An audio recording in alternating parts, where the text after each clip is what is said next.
Class, naintindihan na ba itong Sir, ano? birthday po ngayon ni Hetty. Ganun ba? O students, batiin yung kaklase nyo. Happy pengi siyang hi. Thank you, guys. Sir, baka pwede daw batiin siya ni Angelo, yung crush niya taga-kabilang section. Oo nga. Uy, wala akong sinasabi.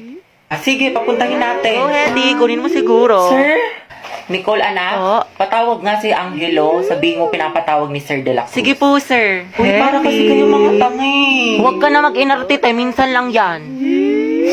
Sir, nandito na po si Angelo. Uy, nandiyan na. Sana all. Ang asim mo talaga.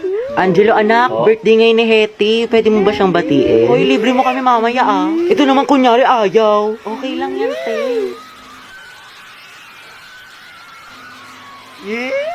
Sige, ikaw na nga. Ang hina. Sige, kuya, pasok ka lang. Isip ka. Guys, tahimik. na.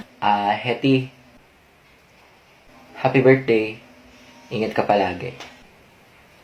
Thank you po. Hala, mameme yarn. Iba talaga ang Angelo at Hetty, ang het. Bakla ka, kumalma ka, mas kinikilig ka pa sa may ano. Lakas niya talaga ang het, tinalo niyo yung putok pati baktol. Hoy, paturo ng format ng pagpe-pray. Sana matupad lahat ng wish mo. Kuya, ikaw yung wish niyan. Amoy cracklings.